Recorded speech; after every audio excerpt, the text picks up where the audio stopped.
Good morning, and thank you for joining us for worship. Please join us as we get this started.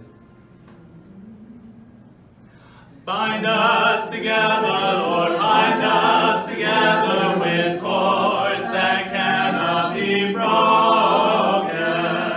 Bind us together, Lord, bind us together, Lord, bind us together with love. There is only one God, there is only one King, there is only one body, and that is why we sing. Oh, bind us together, Lord, bind us together with cords that cannot be broken. Bind us together, Lord, bind us together, Lord, bind us together with love.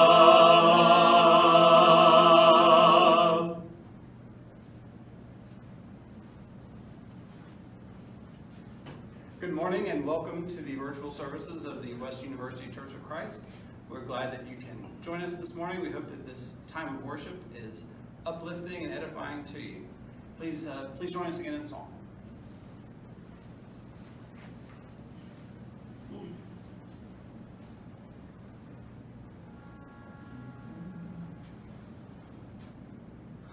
Blessed assurance, Jesus is mine.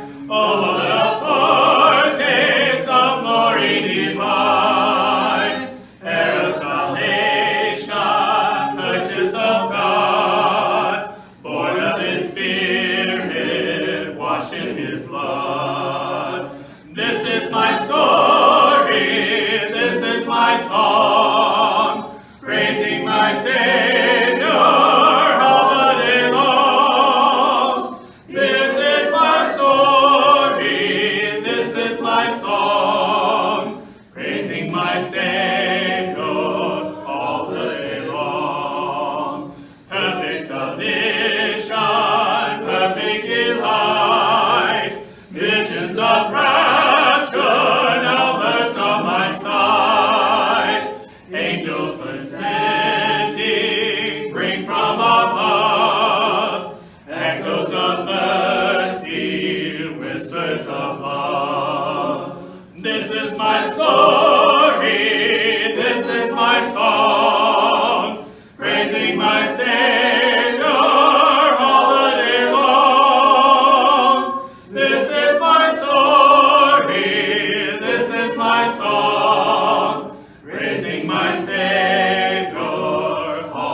As the mountains surround Jerusalem,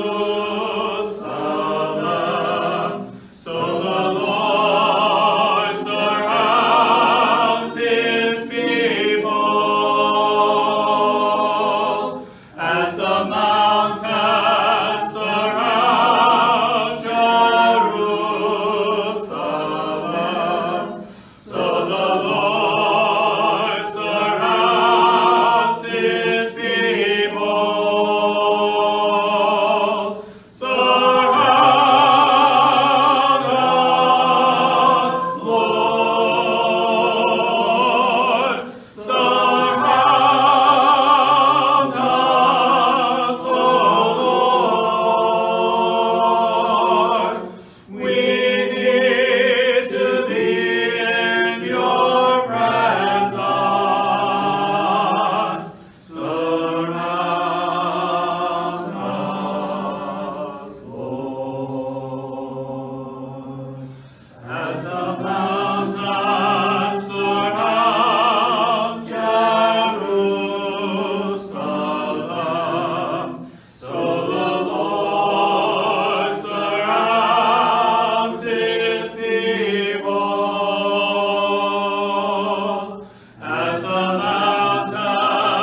dear Father, bless us now as we pause to come before you, to reach into the throne, to kneel before you as your creatures, your children. Bless us as we praise you, the glory of majesty of your creation, the love that you have shown to us, for all that we have. Be with us also, Lord, as we are living through difficult times. We are in the midst of the coronavirus pandemic and the lockdowns. We are beginning to ease those strictures, and we pray that that will not lead to any great relapse. Be with the health of our nation, the health of the world during this time. Bring comfort to those who are ill, comfort to those who are concerned about being ill, comfort those who have suffered financial difficulties because of this pandemic. Dear Lord, help us to know that whatever happens to us here, we are your children. You love us, and will sustain and support us, if not here, then in the next world. Be blessed with your faith and your constancy. Help us return to you some portion of the love you have shown us. Be with us in our worship service this morning. Help us to sing with praise and abandon, to listen to the message brought to us, to apply your words to our hearts. Help them to ease our minds, ease our hearts, make us more loving, more forthright, more like your Son, Jesus. May all that we do today bring glory to your name and be pleasing in your sight. In Christ's name, amen.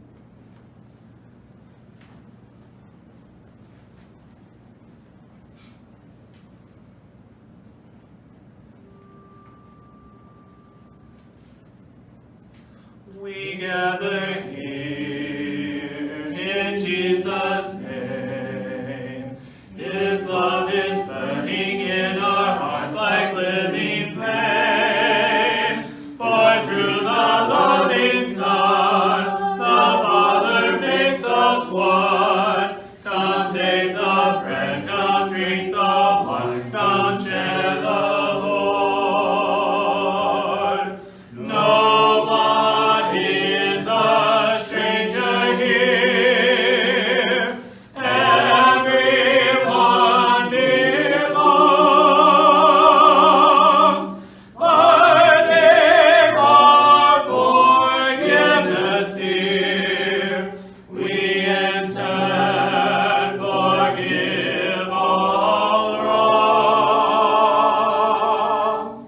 He'll join us here. He breaks the bread. The Lord who pours the cup is risen from the dead. The one we love the most is now our gracious host. Come take the bread, come drink the wine, come share the Lord. We are now a family of which the Lord is head. The city meets us here in the breaking of the bread. We'll gather soon where angels sing. We'll see the glory of our Lord and coming King. Now we anticipate the feast for which we wait. Come take the bread, come drink the wine, come share the Lord.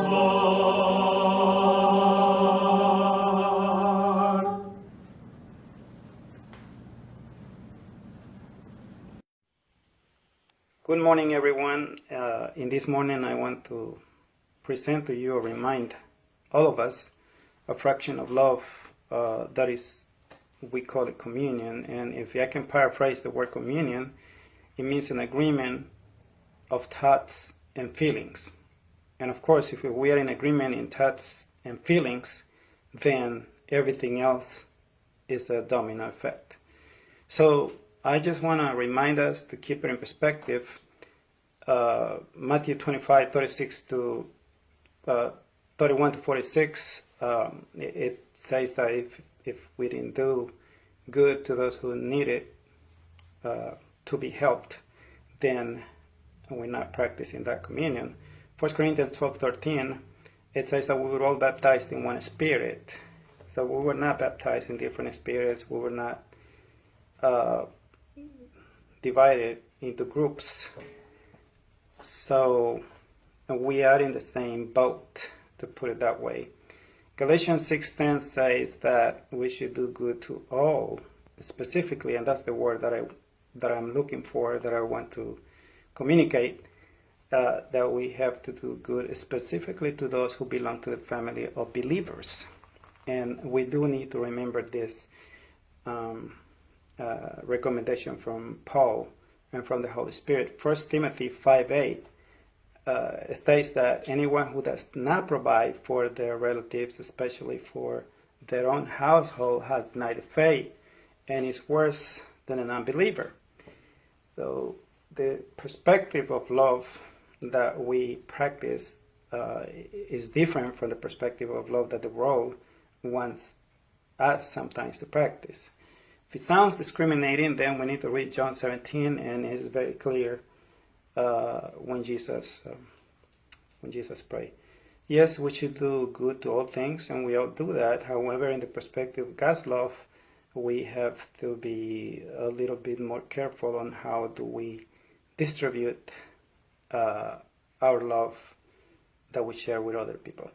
In Revelations chapter 2-3, Jesus speaks to 7 different churches, and he tells them, I know your works, I know your labor, I know your works, and I know where you live.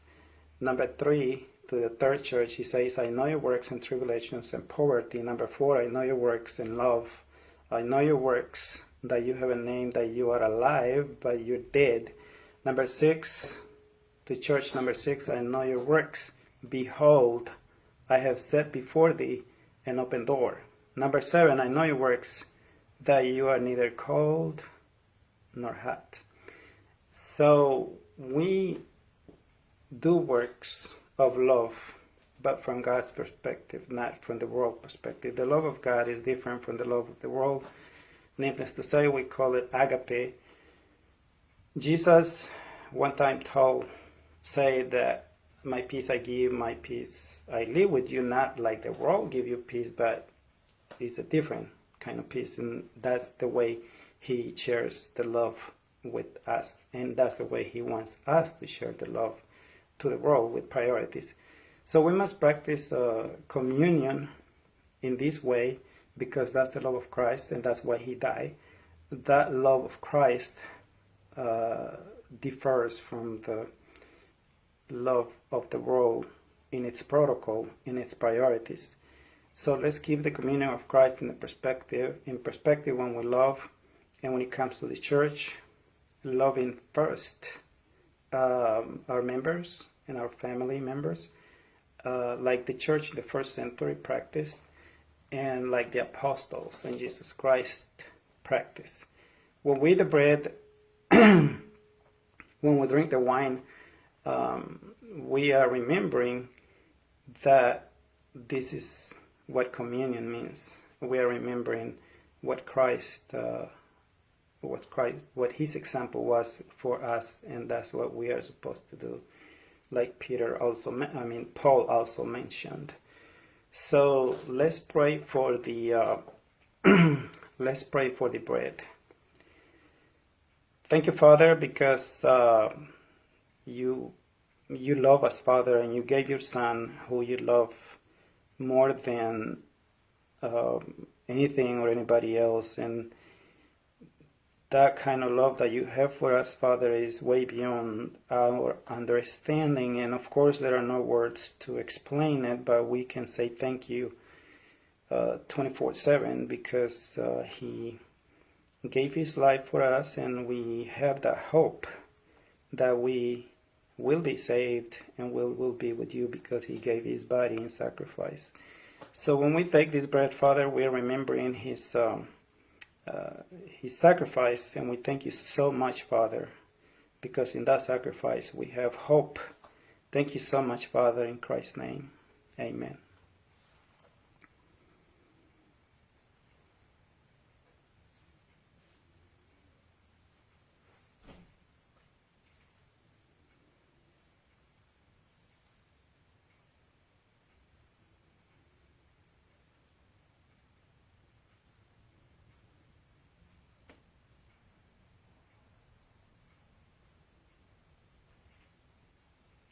Let's pray for the wine. Thank you, Father, because Jesus Christ gave his body, he gave his blood, and we remember that he was tortured and he was beaten and people spit on him, and we want to thank you, Father, for his blood by which we are saved and forgiven.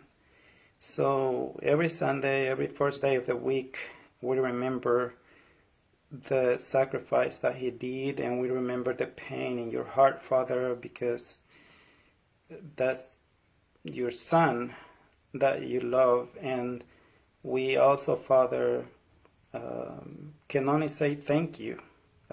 We have no other words to explain it because it's a free salvation that we have. It's a free salvation, and that's the hope that we have, Father. Thank you for his blood. In Jesus' name, Father. Amen.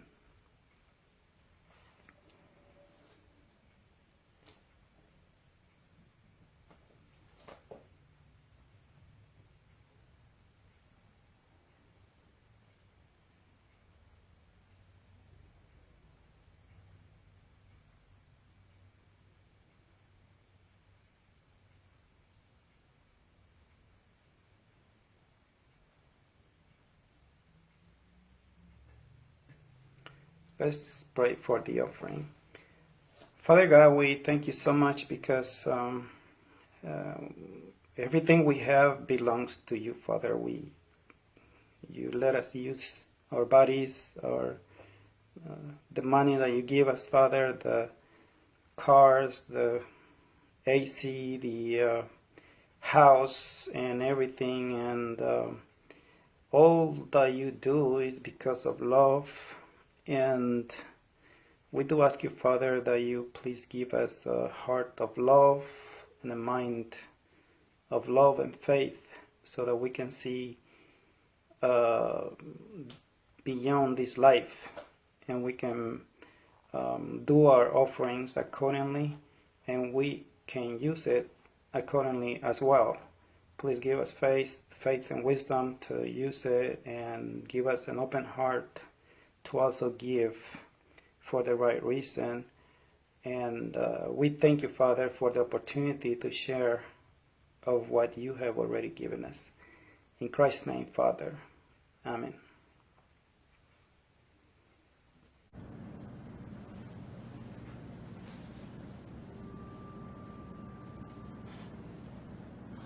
I was born in the family of God.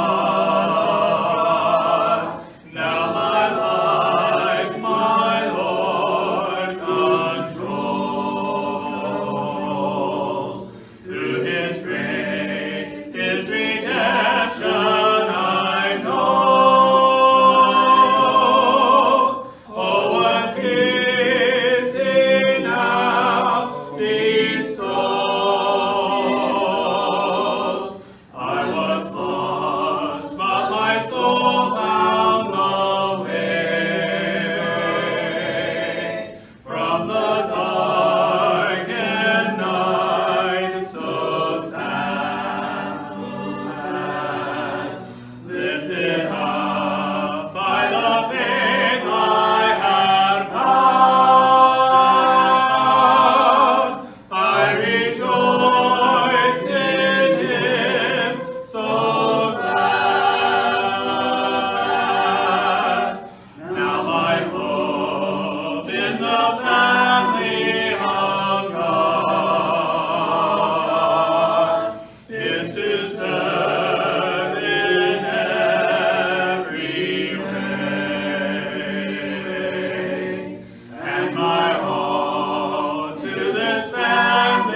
Today's scripture reading will be Romans chapter 15, 5 through 7. May the God who gives endurance and encouragement give you the same attitude of mind toward each other that Christ Jesus had, so that with one mind and one voice you may glorify the God and Father of our Lord Jesus Christ. Accept one another, then just as Christ accepted you, in order to bring praise to God.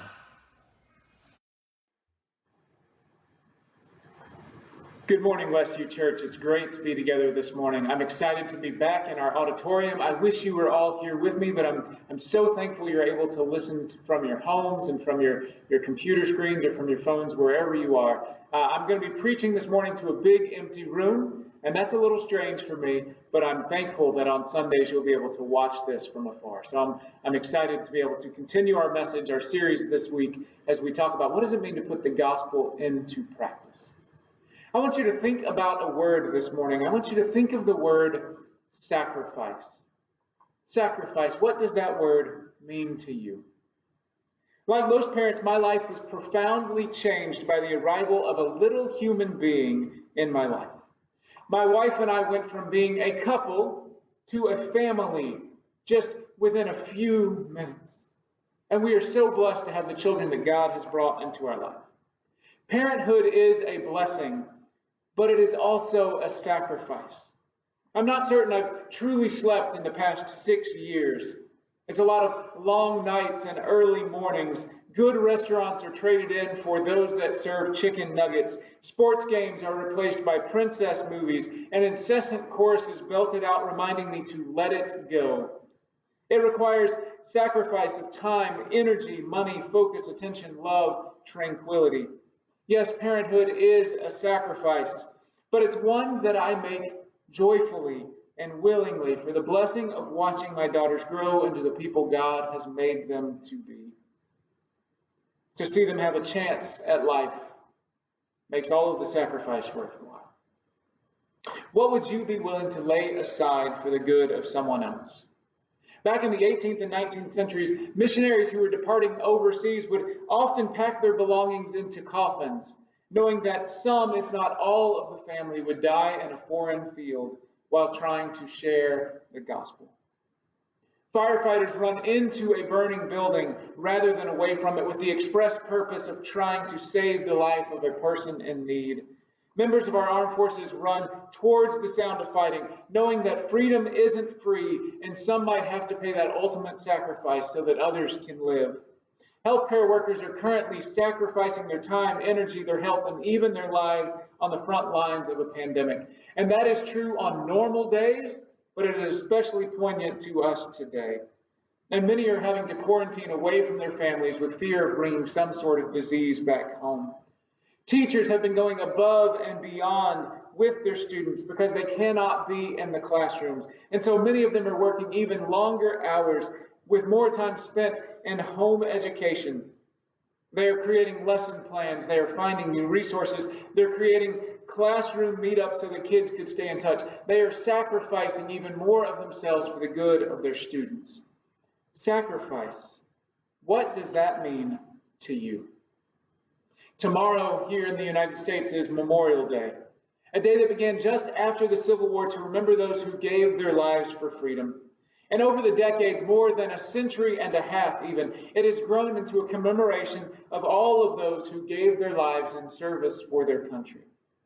Earlier this week, I was out running, and as I was doing so, I just happened to look up, and at this one family in the window hung a simple little banner. And it's red bordered, a white background with a single gold star right in the middle. And I had to stop and stand at attention for a moment because I was reminded that freedom is not free. That some have sacrificed even the last full measure of devotion. Sacrifice. What does it mean to you? On the night before he was crucified, Jesus sat down to have a final discussion with his followers. It's a conversation over a meal. And Jesus wanted to tell these apostles something important. He wanted them to hear his words and then take them to heart. because this was what he wanted his disciples to pass on to everyone who is going to become a follower of Jesus. So Jesus looked at them and said this, "My command is this, love each other as I have loved you. Greater love has no one than this, than to lay down one's life for one's friends." And the Apostle John passed this on to the churches under his care. He wrote this echoing Jesus in his first epistle. He says, "This is how we know what love is. Jesus Christ laid down his life for us. And we ought to lay down our lives for our brothers and sisters. If anyone has material possessions and sees a brother or sister in need but has no pity on them, how can the love of God be in that person? Dear children, let us not love with words or speech, but with actions and in truth." Lay down your lives, he says. Lay down your stuff. Lay down your comfort. It's not just about actions, it's not just about words. It's not just about speaking. It's not the things we say. It's the actions we do and the truth we live out. Those are the words that were needed to be heard by the Christians in Rome. Paul is writing to these Christians for a number of different reasons. First, Paul has been connected to many of these believers throughout his time in ministry. A number of the Christians he mentions in Romans chapter 16 are people that he had encountered during his life, his ministry, his travels, and that they are now present and worshiping in that city. And so Paul wants to send them greetings. Second, Paul hopes to come to Rome and to use that city then as a jumping off point to take the gospel even farther west. You see, Paul had a deep desire to take the gospel to Iberia. That's modern-day Spain or Portugal. He wanted the people there to know about Jesus, and so he wanted to introduce himself to those in the church who did not know him or know much about him. But third, Paul isn't just writing to introduce himself or to say hello. He is also writing because he's heard that that church is split along some ideological grounds. These Christians come from a variety of different backgrounds. In that church, you have rich and poor. You have slave and free. You have citizen and non-citizen. You have different levels of education, different histories and backgrounds and languages and cultures. But most predominantly in that church, they are divided along two separate lines, that based on ethnic identity. Jewish Christians were those who had grown up Jewish but still held to many of the traditions of their culture and the dictates of the Torah. So it was things like what to eat and what to wear and what to avoid and what holy days to celebrate. So you have the Jewish Christians on one hand, but the Gentile Christians on the other, those who came from different backgrounds, pagan backgrounds, who didn't feel bound to the Torah or those traditions. And these two groups fundamentally disagreed about what practices were vital in the life of a Christian. Jewish Christians would have argued that Jesus was Jewish, and the church started in Jerusalem among the Jews, and that meant that people had to follow the customs and traditions of Judaism that had been passed down by God himself. Gentile Christians, meanwhile, would have pointed to stories like Pentecost, when people from all over the empire responded to the good news. And to stories like Cornelius, a Gentile who received the Holy Spirit and became a Christian. And to a whole host of others. And they would say, why must we become Jewish to be Christians? Didn't Jesus supersede all of that? Paul himself had gone through this theological transition in his own life. He had wrestled with these issues for himself because Paul was raised Jewish. And not just one that went to synagogue occasionally, but he went all the time. He was zealously Jewish. He became a Pharisee, one who was dedicated to purity and to following the Torah. He probably would have known large chunks of the Old Testament by heart. He would have known all 613 thou shalt and thou shalt nots that the Pharisees said you must follow to be a good Jew. And then he zealously persecuted anyone who became a follower of Jesus. Until one fateful day on the road to Damascus, he had been traveling there because he was going to arrest some Christians when he suddenly has a divine encounter with Jesus. And at that moment, his entire world is changed. He went from a Jewish believer to a Christian convert, and then to a missionary for Jesus. He went from zealously persecuting to passionately preaching. He went from one who was faithfully following all of the rules and dictates of the Torah to the one who became all things to all people so he could win as many as possible. But for Paul, that last one wasn't immediate.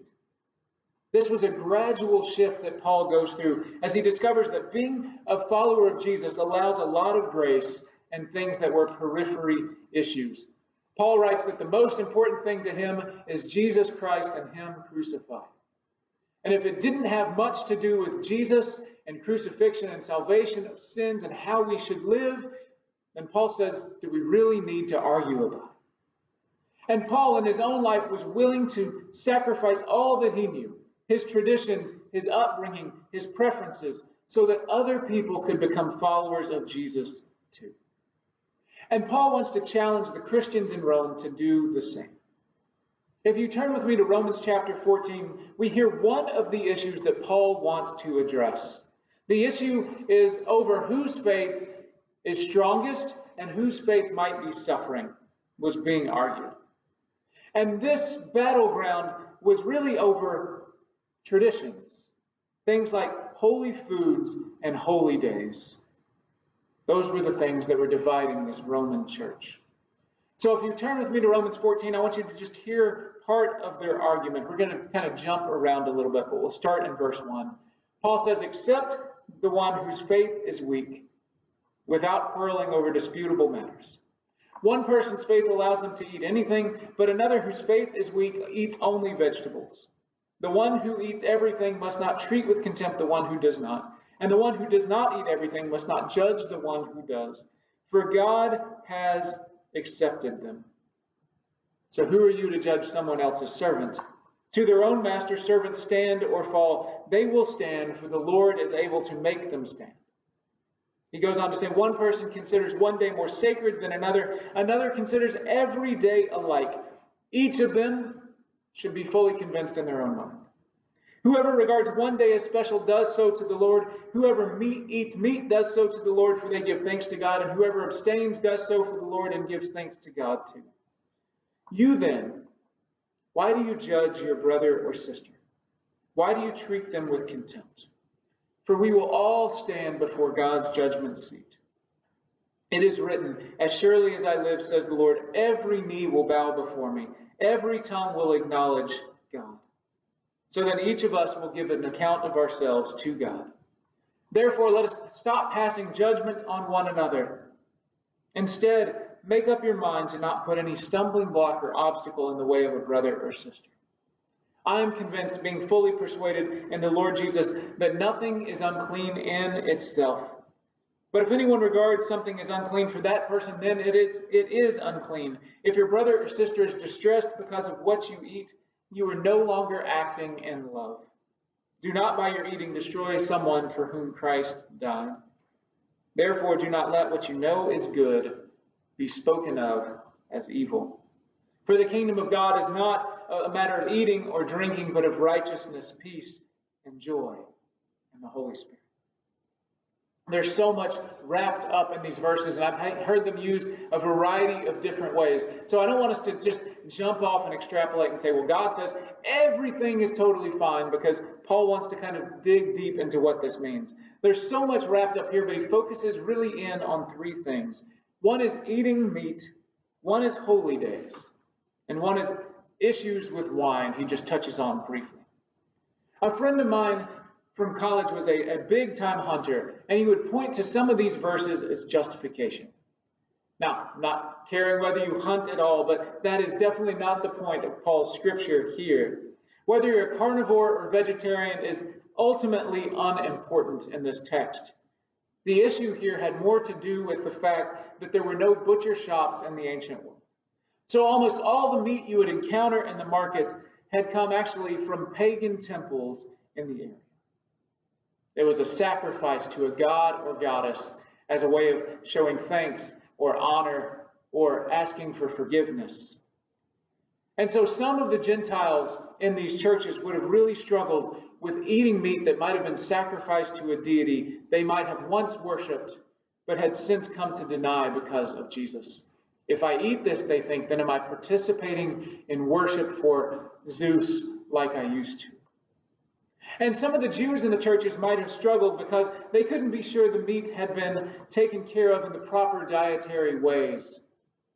And then others in the church would have had absolutely no qualms and thought nothing about it. They would have thought everyone else was being silly. So imagine just how difficult potlucks could be for this church, when maybe that big platter of barbecue is brought out and half the people struggle with whether or not to eat while everyone else in the room is thinking they're overreacting. What kind of division might be happening?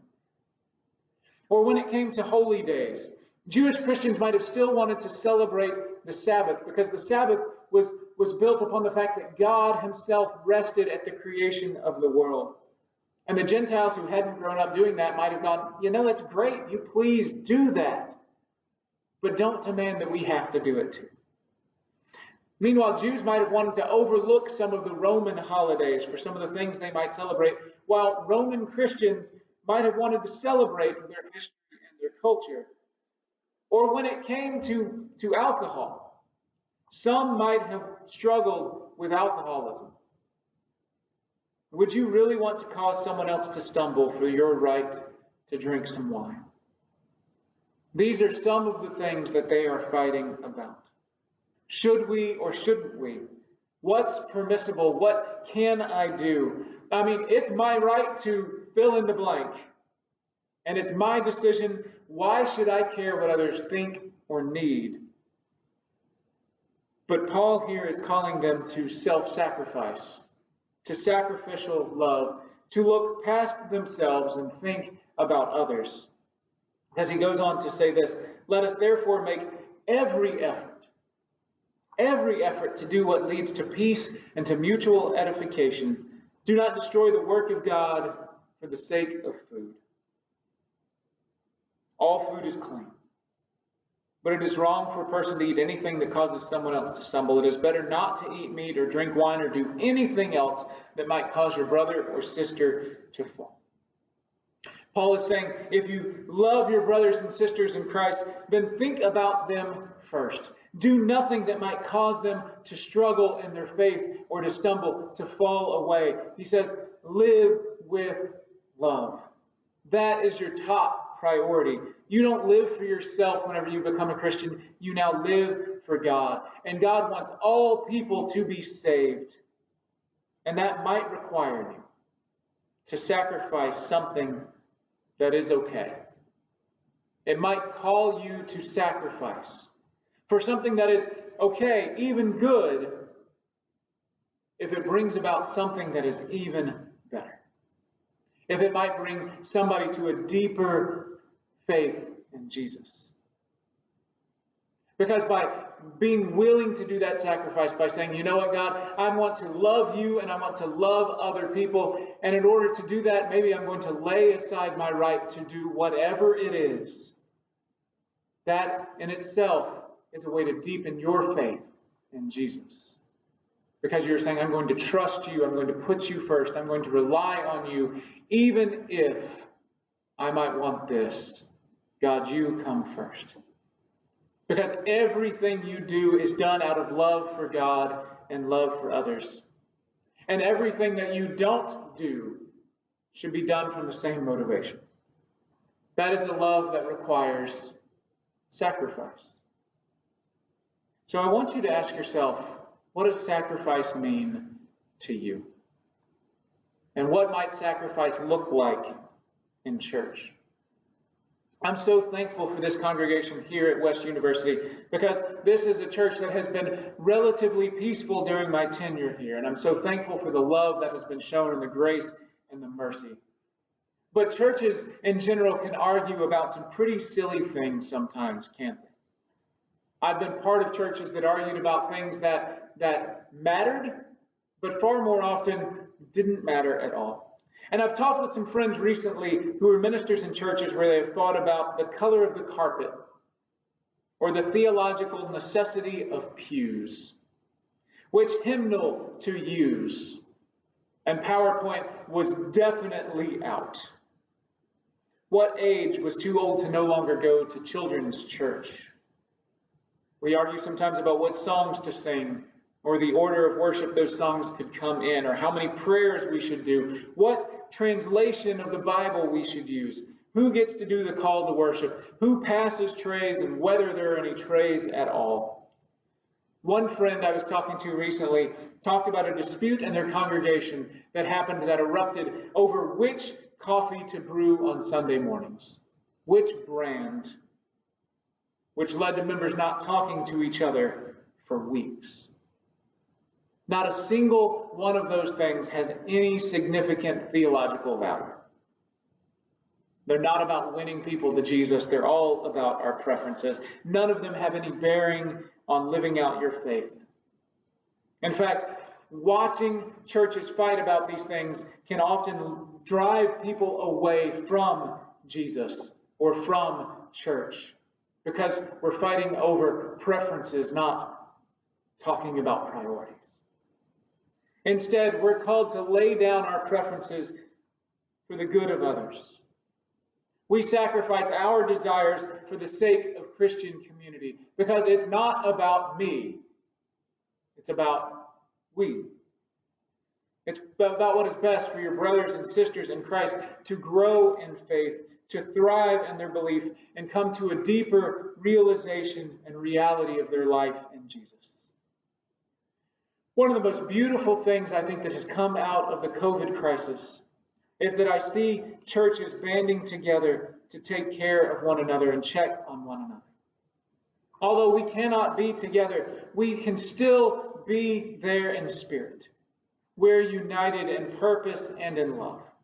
And so I know people are calling and checking on one another. They're gathering in Zoom calls. They are praying together. They're helping one another out. They're delivering food to each other.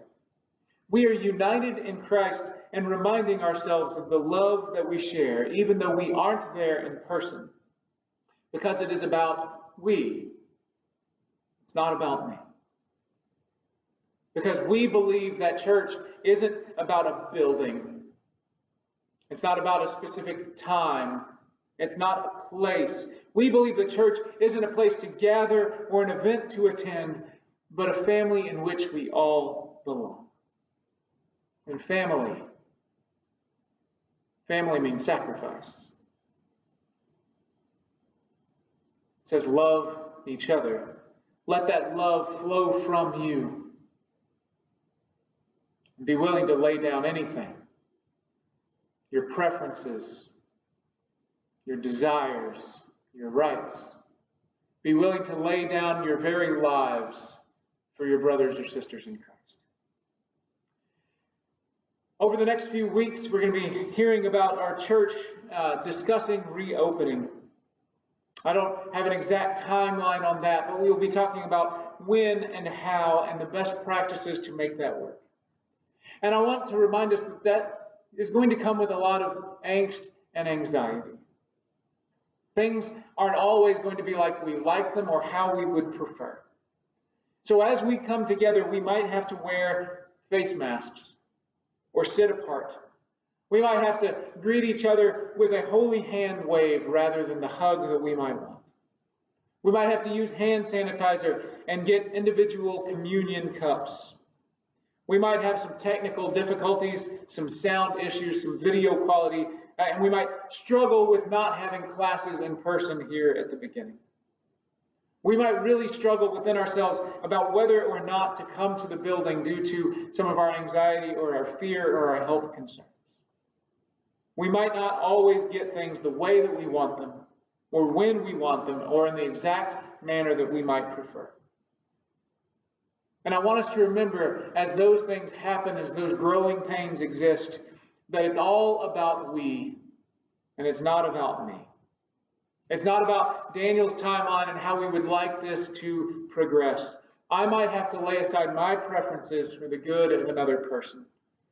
And I pray that God will give us the wisdom in how to do that. That He will give us the love for one another as we discuss what this means. And may he be praised as we worship.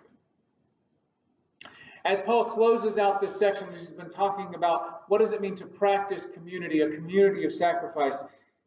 He leaves them with a hope, a prayer, and I want this to be my prayer for you this week. Listen to these words from Romans 15 and verse 5.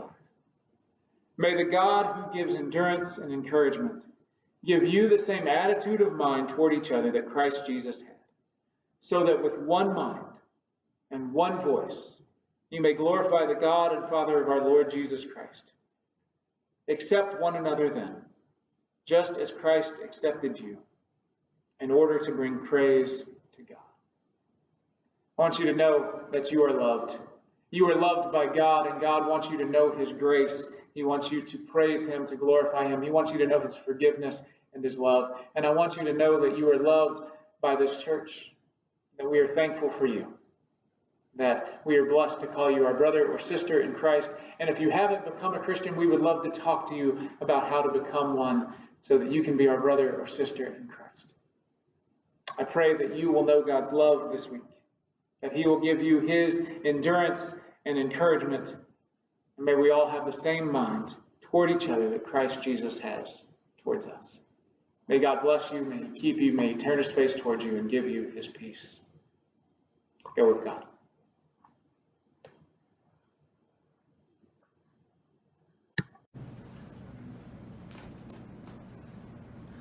My heart, my mind, my body, my soul, I give to you. Take control. I give my body a living sacrifice. Lord, take control, take control.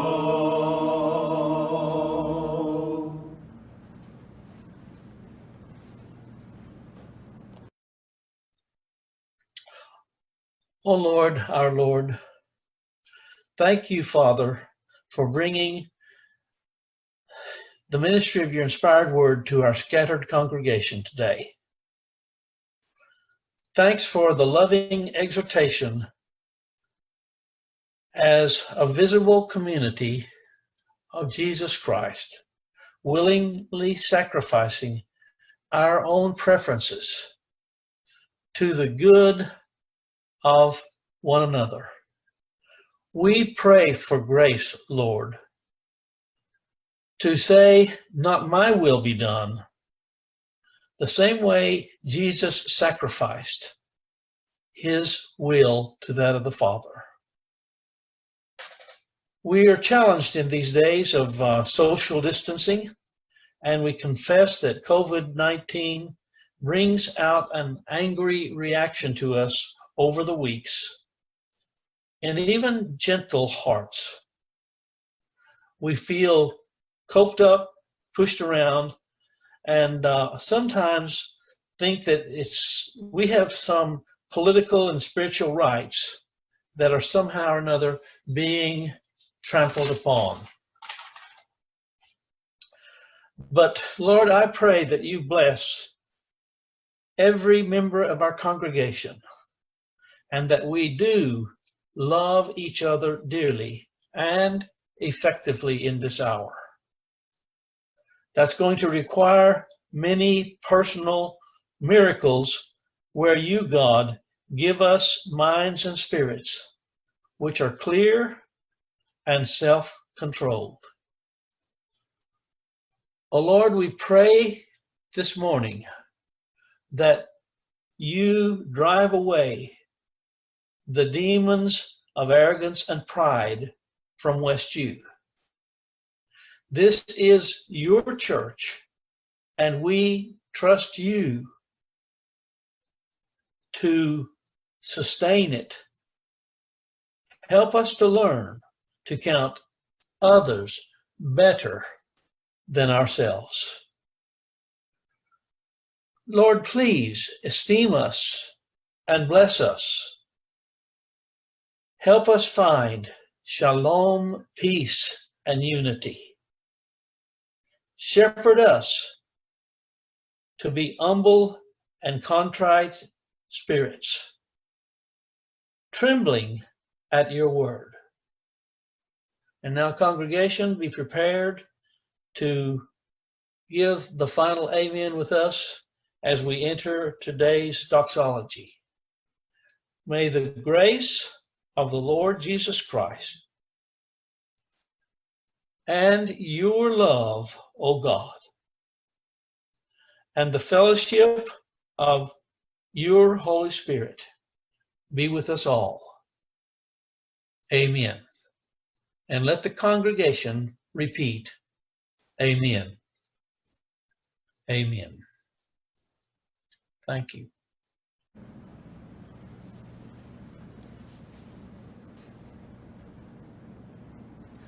Sing the wondrous love